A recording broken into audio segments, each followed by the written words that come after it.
Poppy Harlow here. None of that skink Gloria Borger.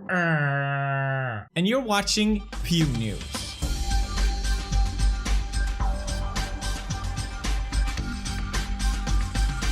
Good evening, I'm Poppy Harlow. And you're watching Pew News, the most reputable news source in the planet. Remember TANACON? Remember her? He f***ed me with a toothbrush! He f***ed me with a toothbrush. No? You don't remember that? Say Nick. You know you're stupid, right?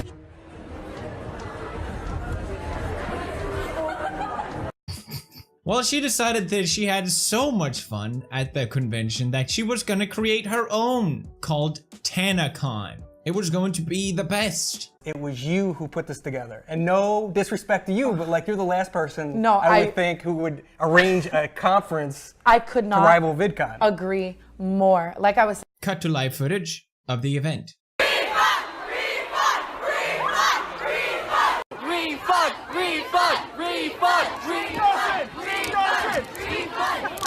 I wasted $150 on TANACON. It's one hallway, one big concert room, and no activities. No creators are walking around like promised. We stood outside for 4 hours just to be treated like animals. anything wrong or bad or whatever, if there's bad security, it's me, you. it's on my fucking face, Yeah, you know? your name is the conference. Literally, so I mean, I have been putting my heart and soul into making it as perfect as you can. And no boy, it was perfect. All the big celebrities were gonna be there as well. So I mean, right now our lineup consists of so many insane creators. The ones that we have publicly confirmed right now are along the lines of, there's so many, seriously. But me, Bella Thorne, she's doing it, Nice. she's amazing. Bella Thorne! I never thought I'd heard that name again. That foul Nickelodeon kid who wouldn't even say PewDiePie's name on the Teen Choice Awards. Never forgive. Felix, something. You know what? Be here if you want to hear the rest of your name. I'm not even PewDiePie and I am super offended. She's so mean. I feel bad for Felix. I know, so mean. What did I do? She's friends with Tana. You can't even say her name. Mongo. All right, who else is gonna be And there? we have Shane Dawson, we have all of Shane's. Shane. Okay. I guess a convention just can't be thrown in a month. Not realistic. I genuinely support Tana Mongo for trying something like this, but at this point, I don't think it's safe. Who else made an appearance? Ricky Dillon, an OG creator. Ricky Dillon, who tweeted out, okay, sorry, jokes aside, what's going on with TANACON? I have panel at 3. Is it still happening? So apparently they booked a lot of people from VidCon to come to TANACON, which are both happening at the same time. I think they're both in Anaheim. I'm not sure. I don't care enough to find out. But apparently they booked people that were supposed to go on the same panel at the same time over at VidCon and TANACON. But even if they wanted to come, it was basically impossible because it was just too much of a mess. There was supposed to be all kinds of food at TANACON. What kind of food would you want to eat with her? Oh my God, that's hard. Everything. I love the way she eats like fried chicken. I love People tweeting out, there's no food, there's no water. We've been standing in line for 4 hours. But you know what there was? Who needs food and water? Especially when it's hot outside, you're standing in line with no cover. You know what you can get instead? Condoms. That's right. Not just any condoms. I know it doesn't sound that great. But listen to this. It's TANACON dumps. My only regret in life, from birth to now, is that I wasn't able to attend TANACON, where you can pay $70 to get a condom. I like to think of it as something younger. This is a convention for something younger. Here's some condoms, everybody. TANACON. Yeah, con's a good word for it. First, you put it at a venue that can only hold 1,000 people max. Then you tell your fans that the gift bag is going to be worth quadruple the ticket price. But your gift bag is only a smartphone grip, a wristband, and a condom. The only thing I need protection from is your lies. Another thing about TANACON was that the tickets were going to be free. You know, finally a convention that everyone can enjoy. Very noble cause. You know, perks and stuff You have like different that. levels, right? Yeah, exactly. We have free general admission, we have VIP. featured creator and featured fucking creator because Is that what it's called? Featured fucking creator? Yes, literally. Yes. Featured creator is the free ticket because everyone's a featured creator at TANACON, and featured fucking creator is That's nice. Yeah, 100%. Everybody's a featured creator. Exactly. I want that inclusivity. Would that be the word? Yeah. Feeling, you know. The problem is when you make something free, a lot of kids will be there. Maybe too many kids than what Tana had initially estimated. This is the meet and greet check-in line. This is crazy. There too. What? So you end up right here, but you start way back here. I am lost for words. TANACON just went crazy. Jesus Christ. So the event was too small to hold enough people. People were left queuing outside for 4 hours to get in, despite even having to pay for tickets, because you could pay for the more exclusive tickets, but you still had to stand in the same line as everyone else that just came for free, which then led to the event inevitably shutting down. Are you part of the event? Yes. Do you know what's going on? Yeah, it's been canceled. The whole event's been canceled? For today. Tomorrow, Okay. It's back up and running. 2 different venues for more space. Okay, what's the other venue? And it's going to be announced tonight, probably on Twitter. Okay, through Tana's Twitter? Most likely, Okay.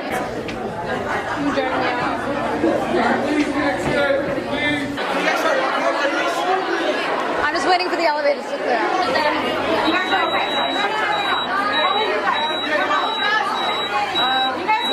Exit, I love you too. We will figure this out and follow. Thank you. Fuck that. No refunds. People yelling, refund! Give us refund! Refund! Refund! Refund! Refund!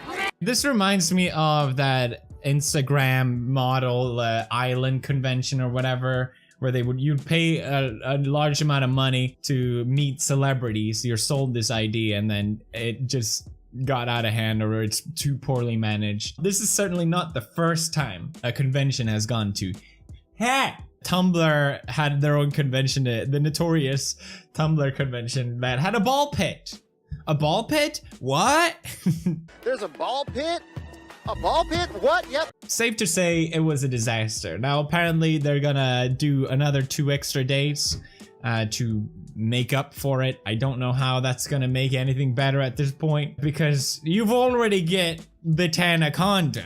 What else could you possibly want? If I got a Tana condom, I would just leave because that's all I want. These greedy kids just want more and more and more. Now, you may be wondering, why did Tana do a convention? Why did she just not go to VidCon? Well, apparently she had a long beef going on with VidCon. She wasn't given a featured creator pass, which is given to the people on VidCon, the creators, to get special access around the convention. They can enter backstage, they get their own meet and greet sort of stuff. And to be fair, I don't know probably who 80% of these people are. I feel if you ever want to feel disconnected from YouTube, just check who's going to VidCon and you can just be like, what? These are the featured creators? What? I don't know who they are. I mean, obviously some I know. It feels like the YouTube rewind videos. It's not what YouTube is, it's what they want it to be. And VidCon is very, you know, they pick who they want to have as a featured creator because they don't want probably more controversial creators like Tana Mungo to attend their event, which leads to her coming to the event and then fans swarming around her, which leads to safety issues and she gets kicked out. And apparently this happened year after year. She got fed up. Why can't I just get a featured creator pass? Because I want to meet my fans. So eventually she just got fed up and she said, okay, I'm gonna make my own TANACON. So the whole idea behind it, I'm totally all behind. I don't like VidCon. I think it's nightmare. I think it's literally hell on earth and I wouldn't want to go there. And especially the fact that they don't pay anyone to go there. The whole premise of VidCon is that you get to meet YouTubers. That's why people are paying $200 for tickets. None of that goes to the actual thing that drives for the sales of the tickets. And it's kind of like, it's this weird guilt thing where, oh, you're not going to VidCon? Well, then you don't care about meeting your fans. When clearly YouTubers are just being used by these companies. But then again, VidCon does offer a venue for you to meet your fans in a safe environment, or at least that's how they say it is. But there's yet to be an influencer really doing like a big American, like in California, like convention with why not? all these big YouTubers. How come no one's done it? I don't know, and I don't know why it's. Let me explain why, because it's really hard to pull up a convention. I think every single convention, their first one, has been a disaster because you need that experience. You need to build it successively. Is that what it's called? Successively. Every single year and make it bigger and bigger and bigger. You can't just immediately jump to 15,000 people. You gotta start very, very, very small. And if you sell tickets on the premise that it's gonna be free, obviously if people didn't even get the tickets, they're gonna show up anyway. Which is what happened, and it got out of control. So I hope she takes whatever she learned, even though I mean this whole thing, and she does it next year, and maybe name it something less retarded. So long, VidCon, it's been real. This is the reason why I don't want to go to VidCon. People screaming at you, it's just obnoxious. There's no reason why anyone should treat me more than anyone else. I don't want it. I find it annoying. If I can't talk to another person without them getting past the barrier that somehow I'm a big YouTuber, then I don't want to talk to that person. It's just a waste of time. I hate promoting this whole idea that you have to act all, because this is taught behavior. This is not in our DNA that we should somehow react this way for people that we think is celebrities. It's just so idiotic. I hate this whole concept of fame and worship. Why? Why is that a thing? The same reason I don't like getting recognized a lot of times anymore, because people just start screaming and they make a big scene. And I'm just there like, why are you yelling? Just stop. Now I don't want to be here. If people meet up and just talk like a normal person, it's so much more pleasant and it's just fun and it's just cool. And I hate how this whole idea of worship is being promoted through these VidCon events where people just run around like fucking Neanderthals and yelling, ah, because they saw someone famous and they hope to see someone famous on YouTube. It's just so stupid. I hate it. Fuck all your conventions. That was a lot of time on one topic, Felix. Poppy.